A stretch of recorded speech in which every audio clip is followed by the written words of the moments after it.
I woke up to the soft glow of sunlight spilling through the blinds, painting stripes across my bedroom floor. It should have felt like any other morning, but there was this heaviness, like the air itself was waiting for something. Today was my birthday. Usually, birthdays come with this weird mix of excitement and anxiety. Presents stacked on the table, my phone buzzing with notifications, people reaching out. But this year, it felt different. Quiet. Almost suspiciously quiet that I sat on the edge of my bed, staring at the calendar on the wall. The dates circled in red, bold and undeniable, reminding me that yes, this day had come around again. A gift sat neatly on the small wooden table beside me, wrapped in cheerful paper that now seemed almost mocking in the stillness of the room. I should feel excited. Everyone's supposed to care on your birthday, right? But why does my stomach feel like lead, twisting itself into knots before the day even begins? As I moved to the kitchen, I passed by the hallway mirror and caught a glimpse of my own face, slightly puffy eyes, a line of tension across my forehead. Birthdays always brought memories, good and bad, like little shadows lurking in the corners. I remembered last year when my mother-in-law had helped throw a party. The smiles were forced, tight, edges sharp like they were cutting through the air. I can still see her laughing, not at something funny, just laughing, and it made my chest tighten. That was supposed to be a happy memory, but instead, it lingered as a warning.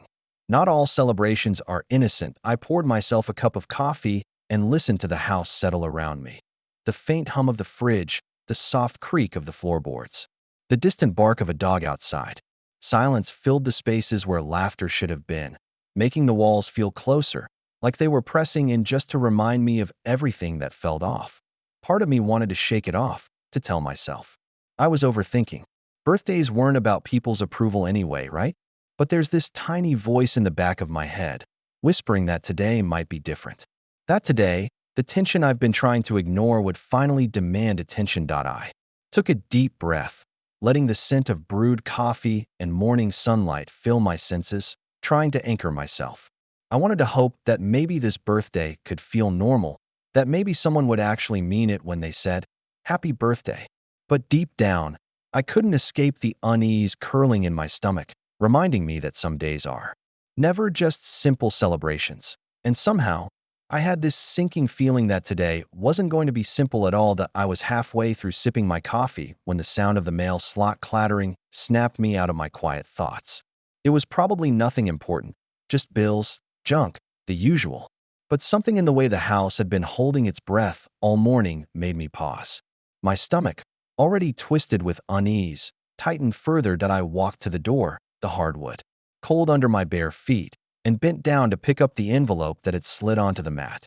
There it was, a crisp, official-looking document, the kind that demanded attention even before you read it. My fingers trembled slightly as I picked it up, the paper cool and stiff against my skin. I didn't want to open it, but some part of me knew exactly what it was. Tearing the envelope open, I froze as I saw the first words on the page. My heart dropped, my coffee forgotten on the counter behind me. Divorce papers. On my birthday. I blinked, thinking maybe I'd misread, maybe it was some cruel prank. But no, the words were real, formal, undeniable. For a moment, I just stood there, staring at the paper as if it could change itself into something else. Maybe a birthday card, maybe a note that said, "Surprise, we're keeping it together." But there was nothing, just the stark, brutal reality staring back at me. That I sank onto the kitchen chair, the envelope trembling slightly in my hands. My mind raced. This can't be happening. Today of all days. Who does this? The sunlight streaming in through the window suddenly felt harsh, almost mocking, like it was spotlighting every raw nerve in my chest. I wanted to scream, to cry, to throw the paper across the room. But all I could do was breathe, shallow and fast, listening to my own heart pounding like a drum. That a memory flashed in front of me. Unbidden. Last birthday. Sitting at that same table, the mother-in-law, smiling so wide it hurt my eyes, handing me a present with an extra heavy undertone of, "Let's see how you handle this." I should have recognized the pattern earlier. But hindsight, like it always does, was cruel. I felt a wave of disbelief wash over me, numbness creeping into my bones. How could someone weaponize a day that's supposed to celebrate life, just to inflict pain? The betrayal didn't just sting, it carved out a hollow space inside me. I thought I knew people, thought I could trust them, but the mother-in-law had just reminded me how little she cared for my feelings that I set the papers down on the table, trying to steady my shaking hands. The house around me felt unnaturally quiet, almost complicit in the betrayal. I could hear my own breathing echoing, loud and chaotic, and the world outside continued as if nothing had happened.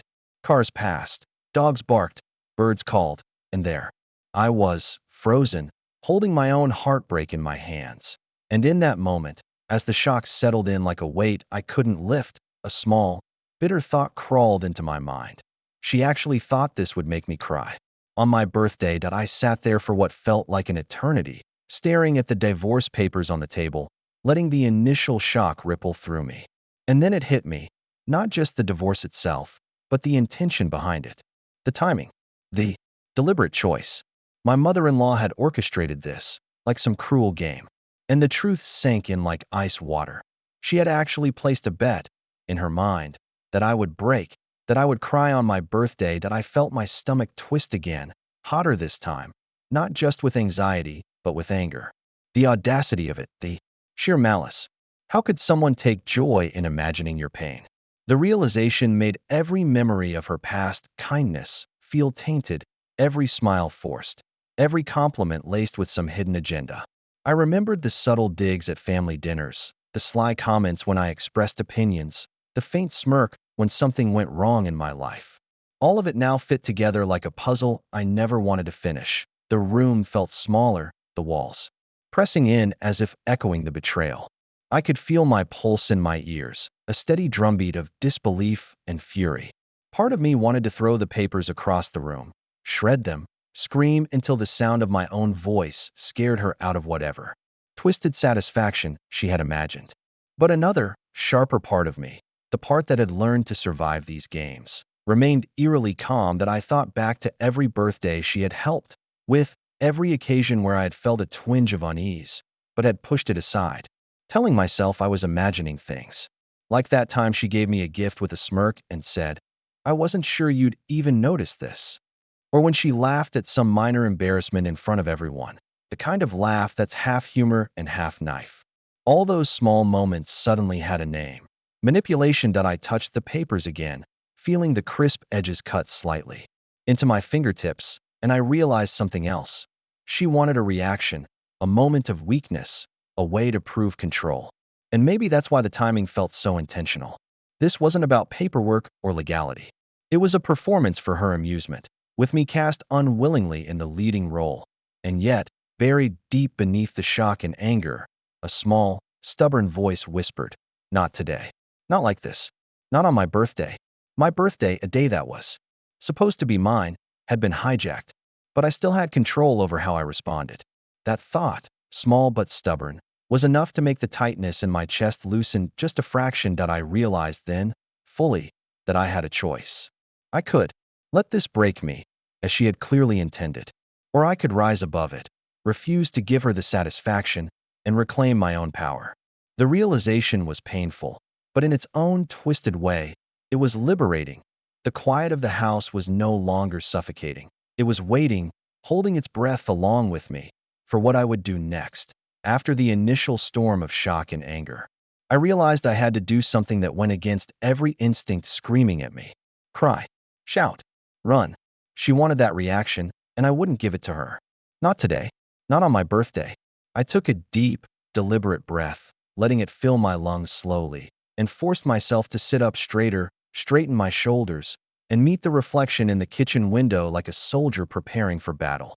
The divorce papers sat on the table, stark and cruel, but I refused to let them dictate my emotions. I poured another cup of coffee, deliberately ignoring the trembling of my hands. The steam curled upward, a small, silent reminder that the world kept turning, even when yours felt like it had stopped. I sipped slowly, letting the bitter warmth anchor me. I walked past the calendar again, the red circle glaring at me like a warning. I let my eyes linger there, but this time I didn't feel the panic or the dread. Instead, a slow, calculating thought began to creep in. If she wants a reaction, I'll give her one, but it won't be the one she expects. The realization made my chest tighten in a different way, not from fear or despair, but from a kind of controlled anticipation. The house around me was quiet, almost complicit in the calm I was forcing. I listened to the faint hum of the fridge, the soft creak of the floorboards, the distant birdsong outside, and I let it remind me. I still had control over my own mind, my own reactions. My mother-in-law might have planned this day to break me, but she didn't get to write the script. Not entirely. Flashbacks of past birthdays floated in my mind, ones where I had been tense, on edge, trying to navigate her barbed compliments and forced smiles. But this time, I let those memories serve a different purpose. They weren't warnings, they were lessons. You've survived worse. You can do this differently. That thought became a quiet mantra, repeating with each sip of coffee, each breath of morning air that I glanced at the neatly wrapped gift sitting untouched on the table. It suddenly felt like more than a present. It was a symbol, a test. I wouldn't crumble under it. I wouldn't hand her the satisfaction she was craving. I could. See it now. The mask of calm wasn't just a defense, it was a weapon. If I wanted, I could turn the day around, reclaim it, and even make her regret underestimating me. So I adjusted my posture, let my shoulders relax just enough to seem natural, and smiled faintly to myself in the reflection of the window. Calm, composed, present. The storm still raged under the surface, but on the outside, I was untouchable. I was in control, and in that quiet, deliberate calm, a plan began to form. Small, subtle, and perfectly unsuspicious that I spent the next few hours in quiet contemplation, letting the house hum around me while my mind worked like a clock, precise and deliberate. The divorce papers sat untouched on the table, but my attention shifted to something else, the gift. That small, wrapped box that everyone assumed was just another token of my birthday celebration. To me, it suddenly had potential, a way to flip the day entirely on its head. That I pulled the gift closer, feeling the smooth paper beneath my fingers, and began to think. What could I do that would honor myself, that would take control back from the day and from her? I didn't want revenge, not in a petty, shallow sense. I wanted something that would make her understand, subtly, that she didn't get to dictate my emotions or my worth. That I gathered a few things, a notebook, a pen, a small personal token that meant something only to me. As I worked, I let my thoughts drift, remembering the countless small victories I'd had in the past, moments when I had quietly taken control of situations that seemed impossible. Each memory was a spark, fueling a slow-burning determination. I would craft this gift not as a reaction, but as a statement. The process itself became calming, almost meditative. I wrapped the item carefully, smoothing out every crease, tying the ribbon with deliberate precision. Each fold of the paper, each knot in the ribbon, felt like reclaiming a piece of myself that had been eroded by manipulation and passive aggression over the years. I wrote a small note to accompany the gift. I paused, letting the words settle. They were pointed, yes, but not cruel. Subtle, yes, but unmistakable in meaning. I wanted her to feel a flicker of surprise, maybe even unease, but I wanted it to come from clarity, not spite. In a flash, I remembered my grandmother's words from years ago. The best way to handle people who try to push you down is to rise quietly, without making a show of it. Let your strength speak for itself. That's exactly what I was doing. Every careful decision, every deliberate choice, felt like echoing that wisdom. By the time the gift was ready, I felt a strange mix of satisfaction and anticipation. It wasn't just about the present, it was about reclaiming agency, about showing, without a word, that I refused to be a pawn in anyone's game. The house was quiet around me, the sunlight shifting through the blinds, and I felt a small thrill of empowerment. Finally, I placed the gift on the table, perfectly aligned, as if daring anyone to underestimate it, or me. The storm of the morning still lingered beneath the surface, but for the first time that day, I felt in control. I was ready, and she would soon realize that the day was mine to define, not hers to manipulate. When the time finally came, I could feel the weight of the moment pressing against my chest. The gift sat in my hands, perfectly wrapped, perfectly calculated, but it was more than paper and ribbon. It carried every ounce of control I had clawed back that morning. My heart was steady, my breathing deliberate. No one was going to see. Me falter. Not today. I walked into the living room, where she and a few family members were gathered. The air smelled faintly of coffee and baked goods, the usual markers of some half-hearted birthday celebration. But today, those comforting scents felt alien, like they belonged to someone else's life. I smiled lightly, the calm mask firmly in place, and extended my hand with the gift. "Happy birthday," I said quietly, letting the words hang in the air. There was no tremor, no hint of the chaos that had roared inside me just hours ago. I watched carefully as she took it, her eyes flicking briefly to mine, calculating, suspicious, probably expecting something different. The room seemed to pause. Every sound, the soft shuffle of feet, the hum of conversation, faded into a dull backdrop. All focus was on her reaction, on the way she would process the unexpected turn of events. I waited, patient, letting the anticipation stretch, each heartbeat a small drum of satisfaction. She untied the ribbon slowly, deliberately, probably expecting to see some apology, some sign of vulnerability. But the contents of the box, small, simple, personal, were a statement, not a plea. A subtle challenge. I could see her eyes narrow, scanning the gift, searching for weakness, for the reaction she had so confidently bet on. And there it was. The flicker of surprise, a hesitation in her movement, the brief pause where she realized she didn't have the script anymore. She had imagined tears, maybe a stuttered apology, maybe broken composure. Instead, she got this. Calm, deliberate, intentional. Strength she hadn't anticipated. I stood there quietly, letting the moment stretch. The tension was palpable, electric, and it made the small thrill in my chest pulse louder. I wasn't gloating, not really, but I wasn't hiding either. This was the quiet satisfaction of reclaiming my day, my narrative, my dignity. For the first time that morning, I felt a surge of something powerful. Vindication, yes, but also clarity. I didn't need her approval, her smiles, or her manipulations. I needed only myself. And as I watched her eyes linger on the gift, searching for an edge, I knew. Today, I had the upper hand. The room eventually exhaled, the sounds of casual chatter returning, but the air between us had shifted. I didn't need words to make my point.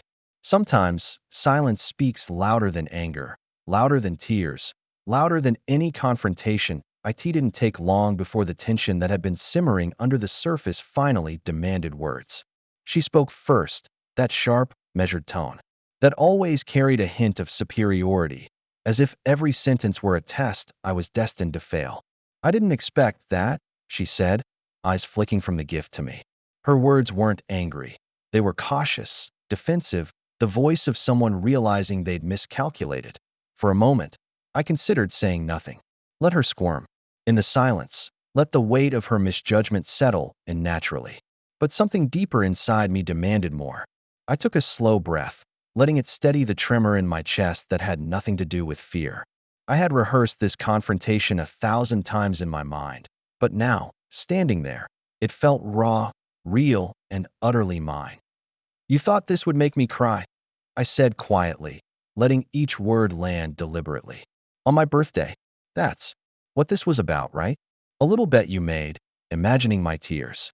I didn't raise my voice. There was no dramatic flair, just calm, undeniable clarity. I wanted her to feel the weight of her actions without me having to shout. Her lips pressed into a thin line, and I saw the micro-expression of guilt, or maybe shock, flicker across her face. "I didn't think it would," she started, trailing off. There it was, hesitation.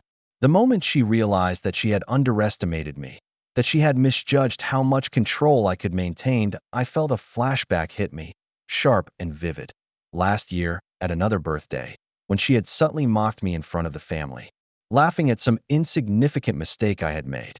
I had swallowed my frustration then, felt powerless, trapped in the performance she orchestrated. But this time, the tables had turned. The memory fueled a quiet fire in me, a sense of justice that didn't need to be loud to be devastating. "I'm not crying," I continued, voice steady, "and I won't be. You wanted a reaction, some sign that I'm fragile, that I can be heard on command. But that's not who I am. Not anymore." Each word felt like a release, a small exhalation of all the tension that had been coiled inside me for months, years even. The room felt smaller, closer, as if it were listening along. Every creak of the floor, every muted sigh, amplified the weight of the moment. She shifted uncomfortably, trying to regain control of a scene that had long since slipped out of her hands. I could see the realization settling in. This day wasn't hers to dictate. My birthday, my life, my emotions, they weren't props in her game. I didn't need to say anything more. The point had been made, clear and undeniable. I turned slightly, letting the calm strength I had cultivated all morning speak for itself. The silence that followed wasn't empty. It was filled with understanding, tension, and the undeniable knowledge that I had taken back what was mine. For the first time that day, I felt entirely in my own skin, untouchable in my composure, unshakable in my clarity. The confrontation had ended, not with shouting or tears, but with a quiet, unassailable truth. I was stronger than she had ever imagined. After the confrontation, the house felt strangely quiet. The tension hadn't vanished. It lingered like a faint, stubborn shadow, reminding me that the battle had been fought, but not entirely resolved. I sank into a chair by the window, the sunlight softer now, casting long, golden streaks across the floor. For the first time all day, I let myself exhale, slowly, deliberately, feeling the weight in my chest ease just a fraction. The divorce papers still sat on the table, untouched. I didn't feel the need to rip them up or shove them aside. That was the point, I realized. I didn't need to destroy them to reclaim power. My strength, my composure, my ability to rise above, those were my tools. The papers had no authority over my emotions anymore. I did that. I thought about her bed, her expectation that I would crumble. There was anger, yes, still simmering under the surface, but it was tempered now with clarity. I could see her motives plainly: control, manipulation, a desire to assert dominance. And yet, in this moment, none of that could reach me. I had already chosen my response, and it had been mine, deliberate and unbroken. A memory surfaced.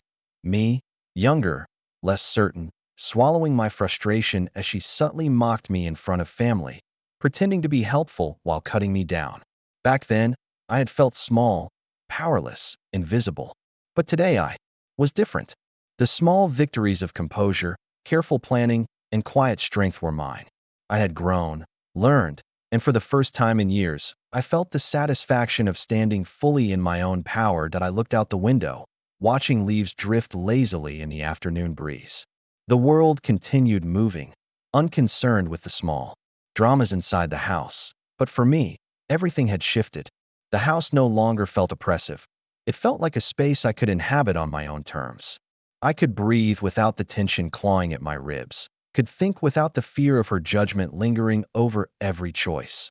There was a strange kind of relief in knowing that I had faced her, had turned the day around without surrendering to her expectations.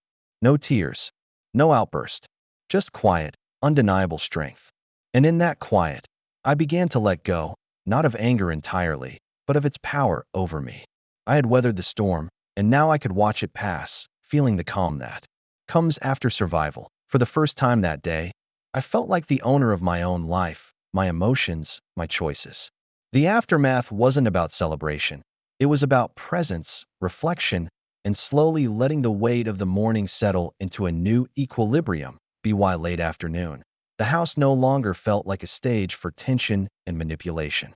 The divorce papers had lost their immediate power over me, and even the shadow of her bed seemed smaller, less threatening. I realized, with a quiet thrill, that the day was mine to reclaim. My birthday, long overshadowed by expectations and drama, could finally belong to me. I moved through the house slowly, noticing details I hadn't before: the way sunlight pooled on the counter, the faint scent of coffee lingering in the air, the gentle hum of life continuing outside my window. Everything felt warmer somehow, more personal. I realized that the world had been waiting for me to step back into it on my own terms, and I was finally ready. I picked up the phone, hesitating only briefly before calling a few close friends. I didn't need anyone else's approval, but I wanted laughter, real connection, a reminder that some people could celebrate me without hidden motives. Their voices, light and genuine, filled the room like sunlight breaking through clouds, and I felt my chest loosen in ways I hadn't thought possible that morning. Later, I went back to the small gift I had prepared, not for her, but for myself. A symbolic gesture of my agency and strength. I unwrapped it slowly, letting the paper fall away, and smiled genuinely. A small, unguarded smile. It wasn't about revenge anymore. It was about honoring myself, marking this birthday as a turning point rather than a trap. That I lit a single candle and watched its flame flicker in the quiet room, thinking about all the birthdays that had come before, the moments of forced smiles and hidden tension. Tonight, I allowed myself to laugh softly, to acknowledge that I could finally celebrate joyfully on my own terms. The laughter didn't have to be loud or performative, it just had to be mine. Walking to the window, I watched the sunset paint the sky in shades of gold and rose. I felt a sense of empowerment that was surprisingly gentle, almost tender. I had survived the manipulation, reclaimed my composure, and discovered that joy could exist even after betrayal and pain. The world felt bigger, lighter, like I had finally stepped out of a shadow I hadn't even realized I was living in. And as the day wound down, I whispered quietly to myself, a mantra almost. This is mine. My birthday. My life. My joy. It wasn't just a statement, it was a promise. I had turned the tables, taken control, and in doing so, I had given myself the most important gift of all, freedom to feel, to laugh, and to celebrate without fear. Night had settled over the house, soft shadows stretching across the walls, the world outside hushed and indifferent. I sat alone by the window, the faint glow of a street lamp painting a golden line on the floor. Everything from earlier, the shock, the anger, the careful triumph, had slowly settled into a quiet, almost tender clarity. I could feel it in my bones. The day was finally mine, from start to finish. I thought about her, about the bed, about the expectation that I would crumble. The anger was still there, faint, like embers left smoldering after a fire, but it no longer controlled me. I had met it, faced it, and chosen my own response. In a strange way, I felt grateful. Grateful that I had been forced to see my own strength, to trust myself in moments that demanded composure, patience, and clarity. The divorce papers were still on the table, but they no longer had power over me. They were just paper, legal words. On a page, symbols of a past that couldn't dictate my present. I could close that chapter with dignity, with calm, with the knowledge that I had stood my ground without losing myself, that I let my thoughts drift to the simple things that had carried me through the day, the smell of coffee in the morning, the quiet hum of the house, the warmth of sunlight on my skin, the small victories, the moments of deliberate choice, the gift I had crafted and delivered. Each one had been a testament to my own agency. Today had been taken from me, manipulated, tested, and I had returned it, intact and unbroken for the first time in a long while. I felt peace. Not the hollow kind that comes from avoidance, but the deep, earned kind that comes from facing something painful and surviving it fully. I could finally let go of the tension I had carried, breathe deeply, and simply be. I whispered quietly to myself, a soft vow more than a thought.